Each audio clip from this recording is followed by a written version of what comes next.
மாற்றத்தின் குரல். சுவர் இல்லாம எப்படி சித்திரம் வரைய முடியாதோ அதே மாதிரி உங்ககிட்ட எவ்வளோ பணம் சொத்துக்கள் எல்லாமே இருந்தாலும் நல்ல உடல்நிலை இல்லைன்னா எல்லாமே வேஸ்ட் தாங்க. நம்ம ஆரோக்கியமா இருக்கணும்னா நம்மளோட தினசரி வாழ்க்கையில சில பழக்கங்களை கண்டிப்பா நம்ம ஃபாலோ பண்ணணும். ஒருவேளை உங்களுக்கு ஆரோக்கியமா இருக்கணும் அப்படின்னு ஒரு ஆசை இருந்துச்சுன்னா இந்த வீடியோவை ஃபுல்லா பாருங்க. இந்த வீடியோல சொல்லக்கூடிய 10 டிப்ஸையும் தொடர்ந்து ஃபாலோ பண்ணுங்க. உங்க உடல் அளவுலையும் மனசளவுலையும் நீங்க எப்பவுமே ஆரோக்கியமா இருப்பீங்க. வீடியோ ஸ்கிப் பண்ணாம ஃபுல்லா பாருங்க.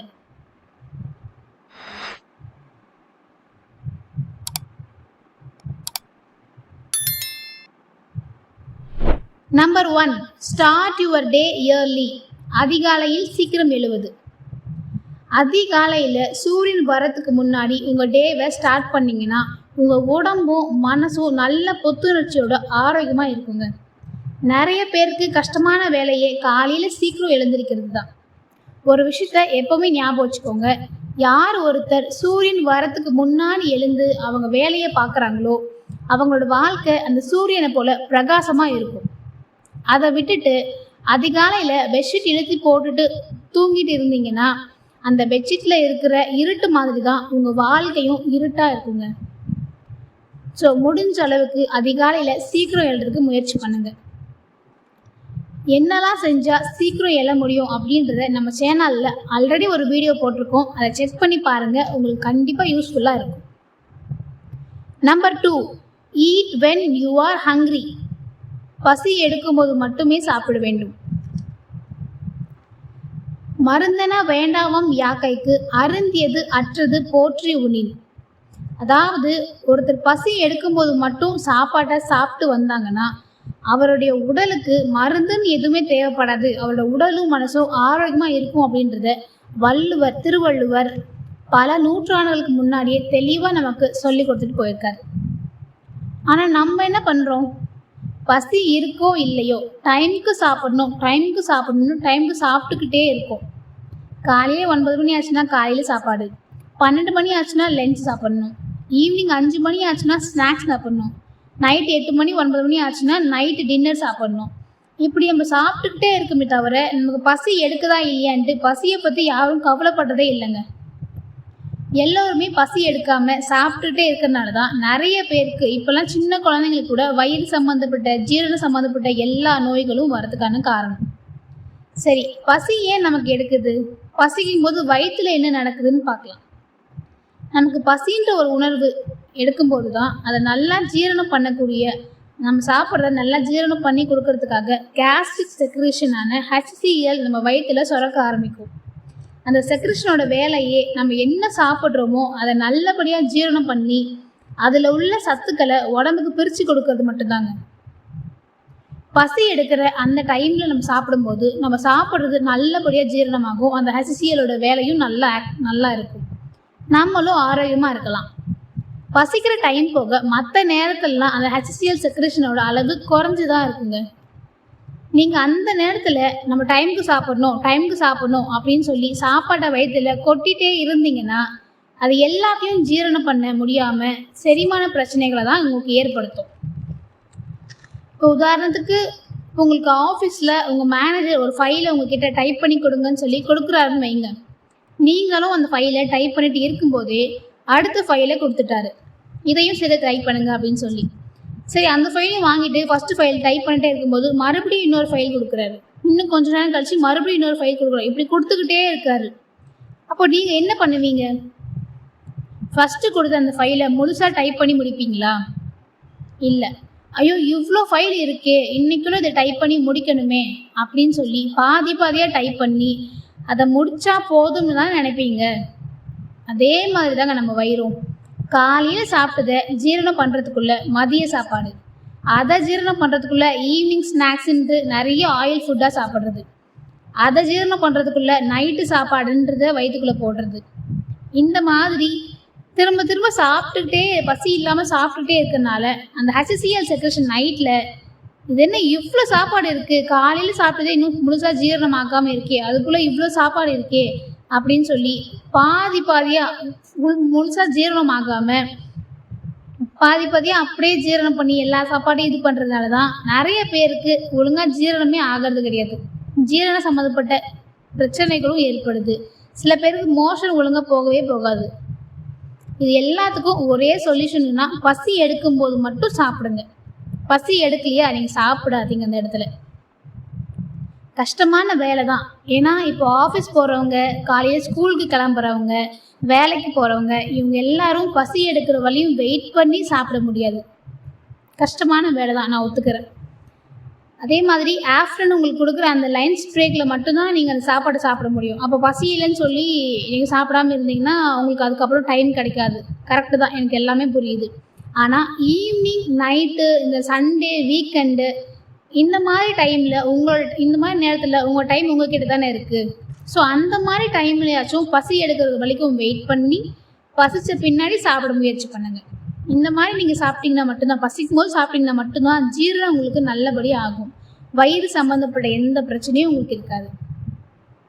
ஸோ முடிஞ்ச அளவுக்கு பசி இருக்கும்போது மட்டும் சாப்பிட்றதுக்கு முயற்சி பண்ணுங்கள். Number 3, chewing your food well. சாப்பாட்டை நன்றாக மென்னுதல். நம்ம வயிற்றுக்குள்ள மிக்சியோ கிரைண்டரோ எதுவுமே இல்லைங்க. வெறும் HCl செக்ரேஷன் மட்டும்தான். செக்ரேஷன் அப்படின்னா ஒரு தண்ணி மாதிரி இருக்கக்கூடிய ஒரு லிக்விட் மட்டும்தான் இருக்கும். நீங்கள் நல்லா சாப்பாட்டை மென்று சாப்பிட்றதுக்காக தான் கடவுள் நமக்கு வாயில் பல்ல கொடுத்துருக்காரு. அது நல்ல பல்லு ஸ்ட்ராங்காக இருக்கும் மற்ற இதை விட. சாப்பாடு எவ்வளோ ஹார்டாக இருந்தாலும் நம்மளால் கடித்து மென்று சாப்பிட முடியும்னா கடவுள் நமக்கு வாயில் பல்ல கொடுத்துருக்காரு, வயிற்றில் பல்ல கொடுக்கல. ஆனால் நிறைய பேர் என்ன பண்ணுறாங்கன்னா வயிற்றுக்குள்ளே கிரைண்டரோ இல்லை மிக்சியோ இருக்கிறதா நினச்சிக்கிட்டு சாப்பாடை மெல்றதே இல்லைங்க. டைம் இல்லை, டைம் ஆயிடுச்சு, லேட் ஆயிடுச்சு, இப்படி சொல்லி சாப்பாடை அப்படியே முழுங்கிடுவாங்க. இப்படி மென்னும் மெல்லாமல் அப்படி சாப்பாடை முழுங்கிட்டே இருக்கிறனால தான் அதை ஜீரணம் பண்ணுறதுக்கு அவ்வளோ டிலே ஆகுது.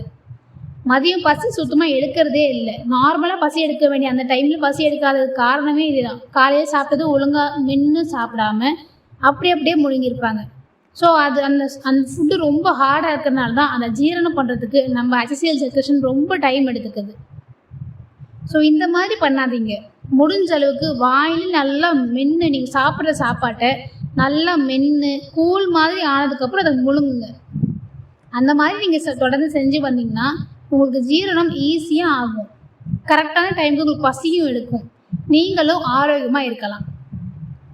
Number 4, move your body daily. நம்ம செகண்ட் பாயிண்ட்டாக பார்த்தோம்ல, பசி எடுக்கும்போது மட்டும் சாப்பிடுங்கன்ட்டு. அதில் ஏன் பசி எடுக்கலை அப்படின்றதுக்கான காரணம் இப்போ பார்க்கலாம் பாருங்கள். நம்ம காலையில் சாப்பிட்றோம், மதியம் நார்மலாக ஜீரணம் ஆகி பசி எடுக்கணும்ல. ஆனால் ஏன் ஜீரணம் ஆக மாட்டேங்குது? ஏன்னா நம்ம எந்த உடல் உழைப்பும் அதுக்காக பண்ணுறதே கிடையாதுங்க. அந்த காலத்துலலாம் காலையில் சாப்பிடுவாங்க, வயலுக்கு போவாங்க, அங்கே பாடியை நல்லா அசைச்சி நல்லா வேர்வை சிந்தி வேலை பார்ப்பாங்க. ஈஸியாக அவங்களுக்கு மூமெண்ட் இருக்கிறதுனால ஈஸியாக ஜீரணம் ஆகும். அதே மாதிரி மதியம் கரெக்டான டைமுக்கு பசி எடுக்கும். பசி எடுத்ததும் சாப்பிடுவாங்க. சாப்பிட்டுட்டு மறுபடியும் அவங்க உடம்பு நல்லா அசைச்சி வேலை பார்ப்பாங்க. அதனால் ஃபிசிக்கலாக அவங்களுக்கு எக்ஸசைஸ் பண்ணணும் அப்படின்னு ஒரு நீட் இல்லாமல் இருந்துச்சு. ஆனால் இப்போது எப்படி இருக்கோம்? நம்ம அந்த மாதிரி உடல் உழைப்பு நமக்கு இருக்கா? ஒரு லேப்டாப் முன்னாடி காலையில் உட்காந்தோம்னா ஆடாமல் அசையாமல் ஒரே இடத்துல 8 மணி நேரம் உட்காந்து வேலை பார்க்குறோம். எந்த விதமான அசைவும் உடம்புக்கு கொடுக்காமல் இருக்கிறதுனால தான் நமக்கு கரெக்டான டைமில் பசியே எடுக்க மாட்டேங்குது, ஜீரணமும் ஒழுங்காக ஆட மாட்டேங்குது. அதுக்காக ஆஃபீஸில் கை காலெலாம் அசைச்சு உங்களை டான்ஸ் ஆட சொல்லலைங்க. மார்னிங் நீங்கள் எழுந்த பின்னாடி டெய்லியும் கொஞ்சம் நேரம் கையை காலை அசைச்சு எக்ஸசைஸ் பண்ணுங்க. ரொம்ப ஸ்ட்ரெயின் பண்ணி செய்யணுன்ற அவசியம் இல்லை. டெய்லியும் சின்ன எக்ஸசைஸ், சின்ன யோகா உங்களால் முடிஞ்ச அளவுக்கு பண்ணுங்கள். எதுவுமே இல்லாமல் சும்மா கை கால் சின்ன எக்ஸசைஸ் பண்ணுறது கூட நல்லது தான். ஒரு நாள் எக்ஸசைஸ், ஒரு நாள் யோகா, ஒரு நாள் வாக்கிங், ஒரு நாள் ரன்னிங், இந்த மாதிரி உங்களுக்கு எந்த மாதிரி தோணுதோ மொத்தத்துக்கு உங்கள் உடம்பை நீங்கள் அசைக்கணும். ஒரு இடத்துல ஒரே பொசிஷனில் ரொம்ப நேரம் இல்லாமல் ஒரு மூமெண்ட்டு உங்கள் உடம்புக்கு நீங்கள் கொடுக்கணும். இதுதான் கான்செப்ட். ஸோ அதே மாதிரி நீங்கள் தொடர்ந்து மார்னிங் ஒரு 15 நிமிஷம், ஈவினிங் ஒரு 15 நிமிஷம் டெய்லி செய்யுங்க. யாரெல்லாம் தொடர்ந்து 8 மணி நேரம் 10 மணி நேரம் உட்காந்து வேலை பார்க்குறோம் அப்படின்னு உங்களுக்கு தோணுதோ அவங்க எல்லாரும் டெய்லியும் காலையில் ஒரு 15 நிமிஷம், ஈவினிங் ஒரு 15 நிமிஷம் கண்டிப்பாக நீங்கள் எக்ஸசைஸ் பண்ணுங்கள். உங்களால் முடிஞ்ச அளவுக்கு செய்யுங்க. ரொம்ப ஸ்ட்ரெயின் பண்ணி செய்ய தேவையில்லை. அப்போ தான் உங்கள் உடம்புக்கு வர எனர்ஜி கிடைக்கும். ஏன்னா எந்த வித அசைவும் இல்லாமல் உங்கள் உடம்பு ஒரே நிலையில் ஒரே பொசிஷனில் 8 மணி நேரம் அப்படியே உட்காந்துருக்கு. உங்களுக்கு அந்த அந்த ஒரே நிலையை மெயின்டைன் பண்ணுறதுக்கே ரொம்ப எனர்ஜி தேவைப்படும். ரொம்ப டயர்ட் ஆகிடுவீங்க ஈஸியாகவே. உங்களுக்குள்ள ஒரு எனர்ஜி சுத்தமாக இருக்காது. ஸோ நீங்கள் எக்ஸசைஸ் பண்ண தான் உங்களுக்குள்ள எனர்ஜி க்ரியேட் ஆகும். நீங்களும் ஆக்டிவாக ஆரோக்கியமாக இருப்பீங்க. இப்போ உதாரணமாக உங்ககிட்ட ஒரு பைக் இருக்குன்னு வைங்க, புதுசாக ஒரு பைக் வாங்கிக்கிங்கன்னு வைங்க. அது நீங்கள் ஓட்ட தானே அது நல்லா உங்களுக்கு அது நல்லா மைலேஜ் கொடுக்கும். அதை வாங்கிட்டு ஒரே இடத்துல நிற்க வச்சுட்டே இருக்கீங்க. டெய்லியும் தொடச்சிட்டு ஒரு சின்ன ரைடு கூட பைக்குக்கு யூஸ் பண்ணாமல் வாங்கினதுலேருந்து ஒரே இடத்துல பைக்கை நிற்க வச்சுட்டே இருந்தீங்கன்னா அது என்ன ஆகும்? மைலேஜ் கொடுக்குமா? திடீர்னு ஒரு நாள் ஸ்டார்ட் பண்ணும்போது அது கரெக்டாக ஓடுமா? இன்ஜின் கரெக்டாக இருக்குமா? எல்லாமே வேஸ்ட்டாக போயிடும். அதே மாதிரி தாங்க நம்ம உடம்புமே.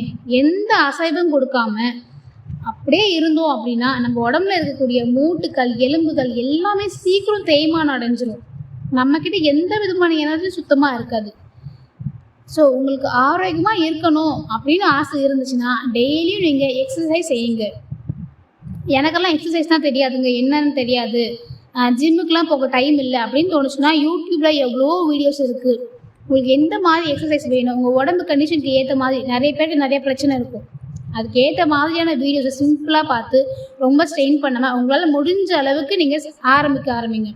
செய்யுங்க. செய்ய தான் உங்களுக்கு மூமெண்ட் கொடுக்க தான் ஸ்டார்டிங் கஷ்டமாக இருக்கும்.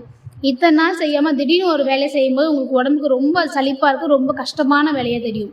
ஒரு வாரம் அதை தொடர்ந்து செஞ்சிட்டிங்க அப்படின்னா ஆட்டோமேட்டிக்காக உங்களுக்கு அது ஒரு ஹேபிட்டாக ஆகிடும்.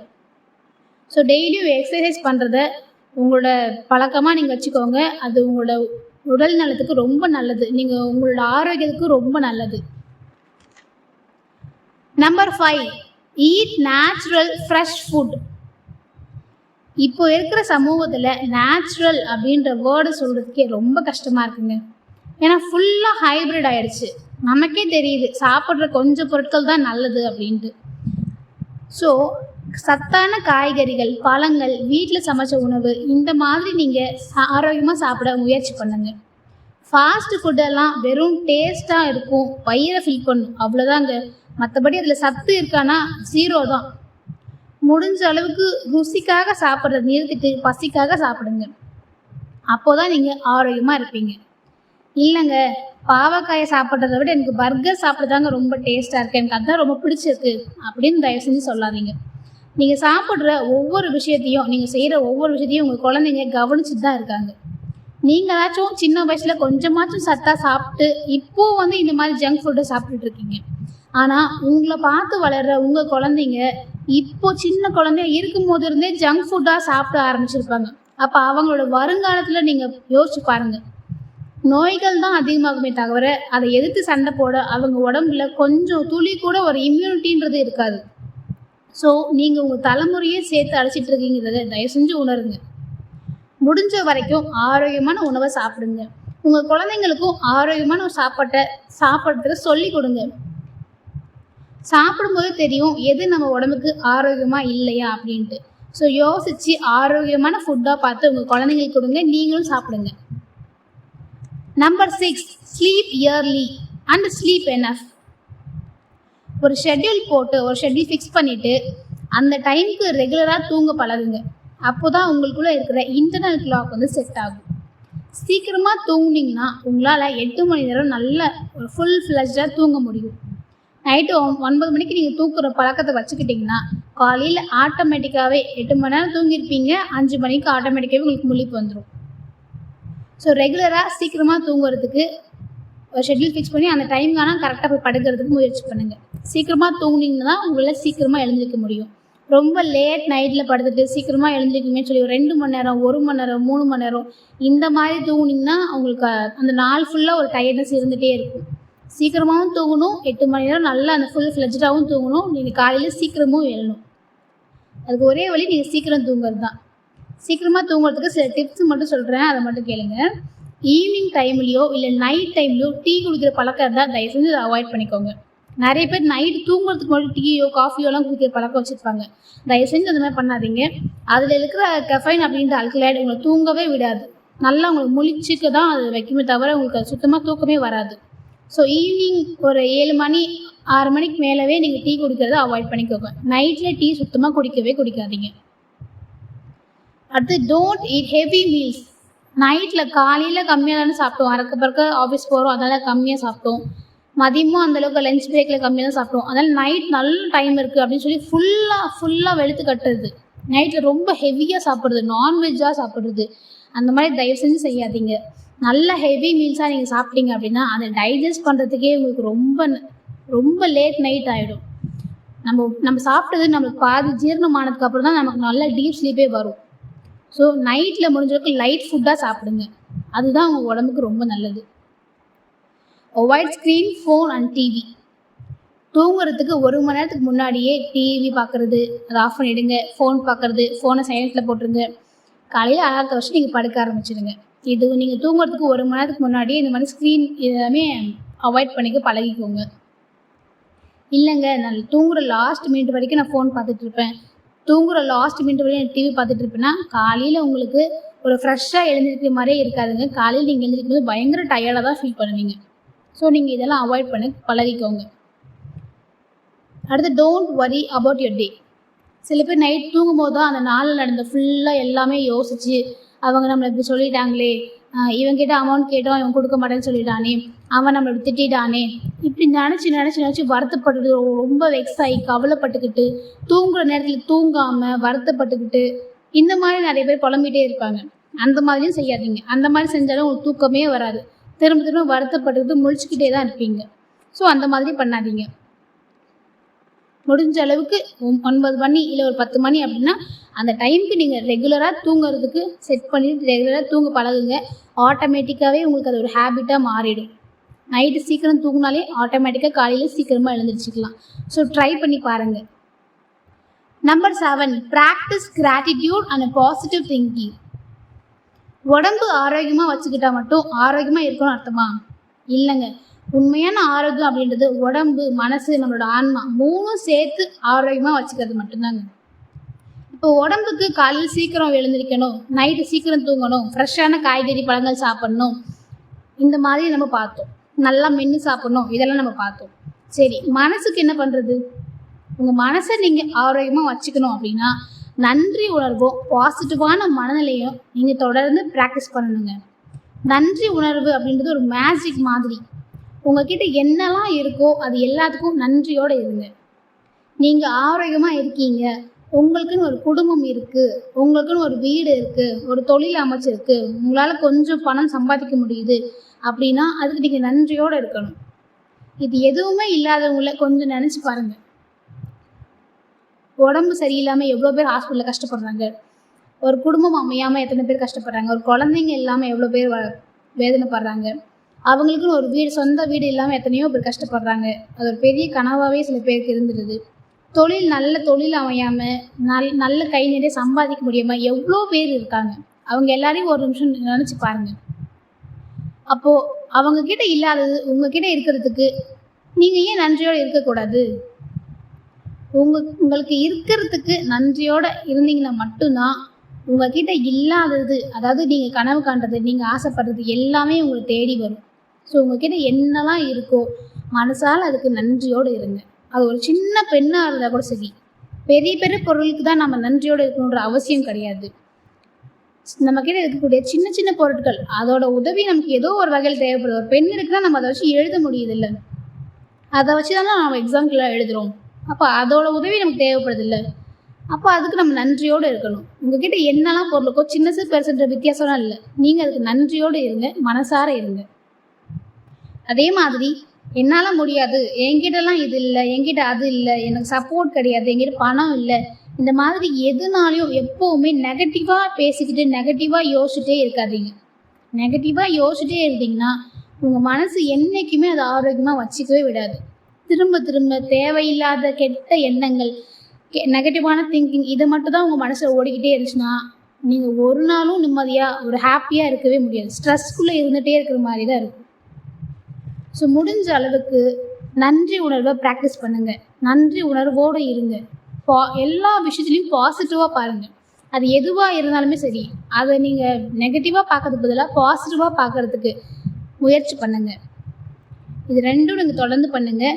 உங்கள் மனசு நல்ல ஆரோக்கியமான மனநிலையை உருவாக்கி தரும் உங்களுக்கு. Number 8, digital detox.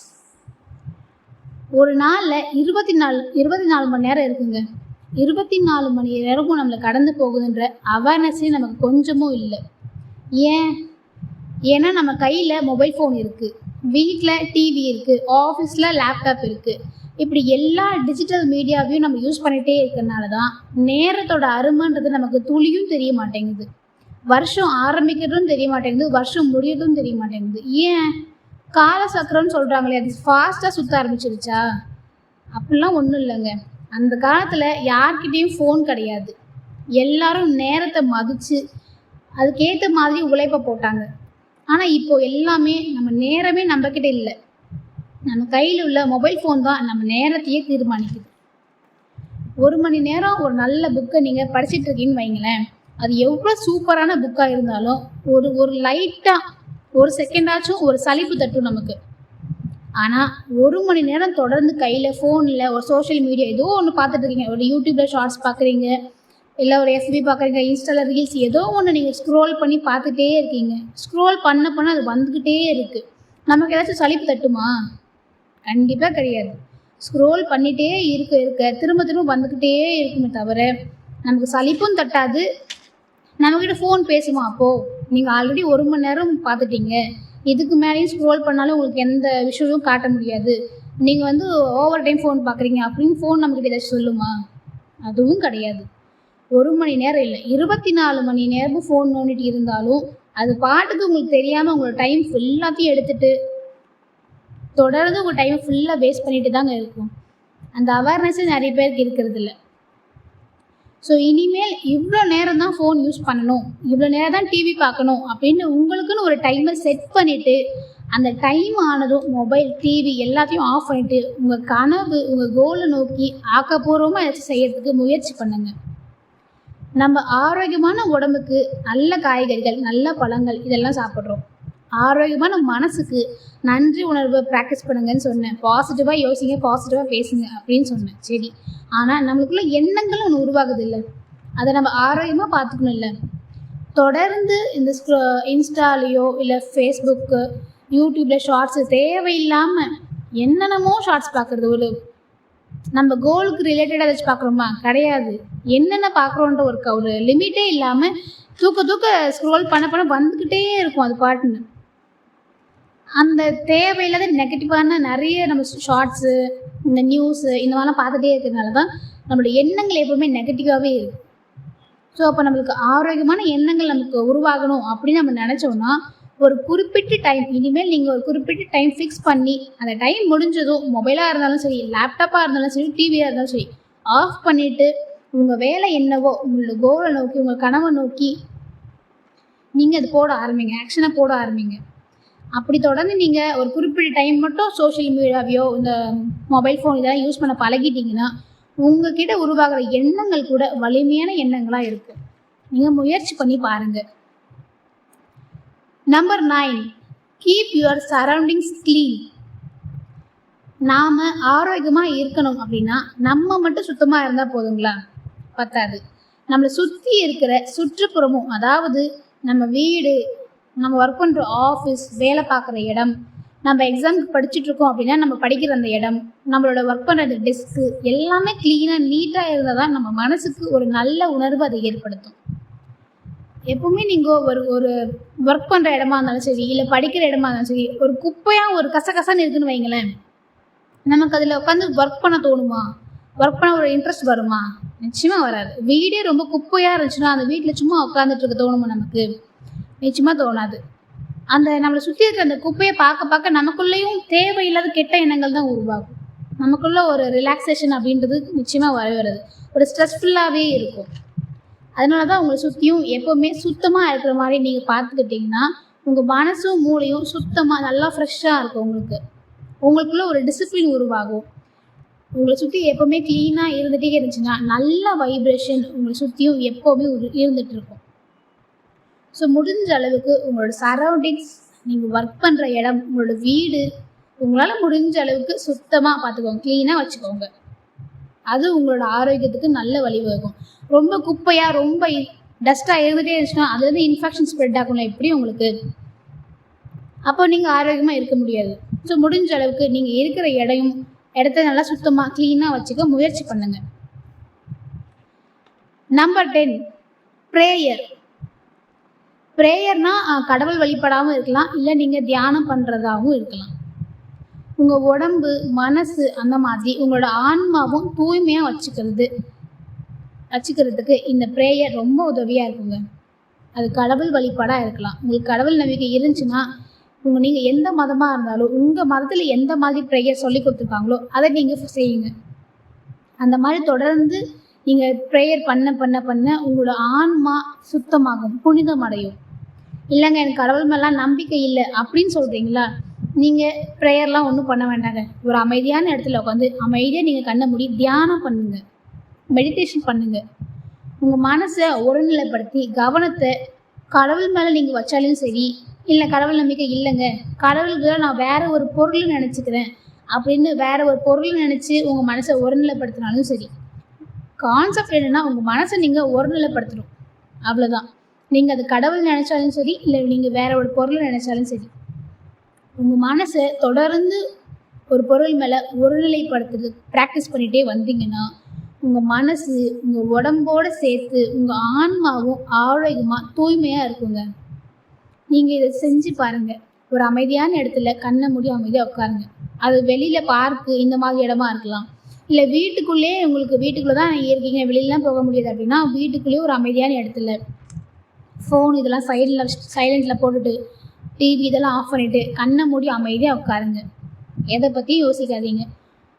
ஜஸ்ட்டு உங்கள் மனசில் ஏதாச்சும் ஒரு பொருளை நினச்சிட்டு, அது எதுவாக வேணால் இருக்கலாம், ஒரு பூவாக இருக்கலாம், இல்லை உங்களுக்கு பிடிச்ச ஒரு நபராக இருக்கலாம், கடவுளாக இருக்கலாம், உங்களுக்கு என்ன பிடிக்குமோ அதில் ஏதாச்சும் ஒரு பொருளை நினச்சி அந்த பொருள் மேலே மட்டும் உங்களோட மொத்த ஃபோக்கஸையும் வச்சு கண்ணை மூடி நீங்கள் தியானம் பண்ணுங்கள். அமைதியாக இருங்க, ரிலாக்ஸாக இருங்க. இந்த மாதிரி தொடர்ந்து நீங்கள் ஒரு ப்ரேயர் செஞ்சாலும் சரி, இல்லை நீங்கள் மெடிடேஷன் பண்ணாலும் சரி, உங்களோட ஸ்ட்ரெஸ் அளவு ரொம்ப குறைஞ்சிரும். மனசு ரொம்ப நிம்மதியாக ரொம்ப அமைதியாக சாந்தமாக இருக்கும். நீங்கள் ட்ரை பண்ணி பாருங்கள். உங்களுக்கு ஆரோக்கியமாக இருக்கணும், உடம்பளவுலையும் ஆரோக்கியமாக இருக்கணும், மனசளவுலையும் நான் ஆரோக்கியமாக இருக்கணும், நிம்மதியாக இருக்கணும், என்னோடய ஆன்மாவும் தூய்மையாக இருக்கணும், சந்தோஷமாக இருக்கணும், இந்த மாதிரி நினச்சிங்கன்னா நான் சொன்ன இந்த 10 பாயிண்ட்டையும் தொடர்ந்து நீங்கள் ஃபாலோ பண்ணுங்கள். மாற்றம் உங்களுக்கு நிச்சயமாக கண்கூட நீங்களே பார்ப்பீங்க. 21 நாள் எந்த ஒரு பழக்கமாக இருந்தாலும் தொடர்ந்து செஞ்சால் நிச்சயம் மாற்றம் கிடைக்கும். நான் சொன்ன இந்த 10 பாயிண்ட்டையும் நீங்கள் தொடர்ந்து ஃபாலோ பண்ணுங்கள். உங்கள் வாழ்க்கையில் மற்றவங்க உங்களை பார்த்து என்ன இவ்வளோ ஃப்ரெஷ்ஷாக இவ்வளோ ஆரோக்கியமாக இவ்வளோ ஹெல்த்தியாக இருக்கே அப்படின்னு நீங்கள் மற்றவங்க உங்களை கேட்குற அளவுக்கு நீங்கள் அவ்வளோ ஹெல்த்தியாக இருப்பீங்க. ஸோ முடிஞ்ச அளவுக்கு ட்ரை பண்ணுங்கள். இந்த 10 பழக்கங்களில் உங்களுக்கு ஆல்ரெடி நீங்கள் என்கிட்ட இந்த பழக்கம் இருக்குது அப்படின்னு ஏதாச்சும் நினச்சிங்கன்னா கீழே கமெண்ட் பண்ணுங்கள். இந்த வீடியோ உங்களுக்கு பிடிச்சிருந்தா லைக் பண்ணுங்கள், ஷேர் பண்ணுங்கள். Thanks for watching.